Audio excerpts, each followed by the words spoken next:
Hello, good morning and welcome to a new blog. আজকে বাজার করা দিয়ে দিনটা শুরু করেছি।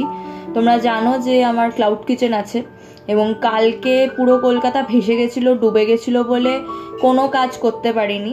বাট আজকে সমস্ত কিছু করে অর্ডার ডেলিভারি দেওয়ার কথা রয়েছে। আশা করি ভালোভাবে ডেলিভারি দিতে পারবো। আশা করি আর ওয়েদার এমন খারাপ হবে না যে ডেলিভারি পার্টনার পাচ্ছি না বা কোনো কিছু।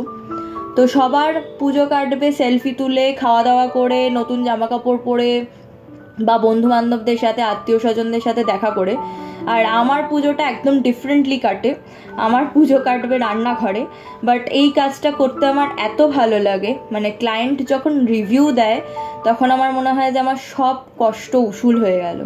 মানে কোটি টাকার চাকরি করলেও বোধহয় আমি এই শান্তিটা পেতাম না যেটা আমি পাই যখন ক্লায়েন্ট ফোন করে বলে যে অসাধারণ খেয়েছে বা একটা খুব ভালো রিভিউ দেয়। যাই হোক, এখন সব অর্ডারস ডেলিভারি দিয়ে, মানে সুইগি করেছি, তো সমস্ত কিছু সুইগি করে দিয়ে এবার নিজের খাবারটা নিয়ে বসেছি।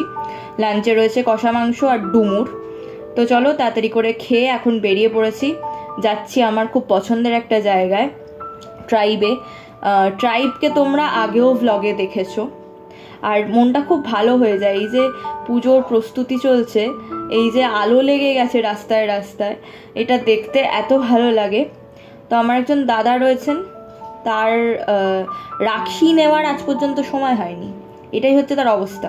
এই যে এসে পড়েছেন, দৌড়াতে দৌড়াতে এসছেন, তো রাখি নেওয়ার টাইম পায়নি, তাই জন্য আজকে রাখিটা নিতে এসছে।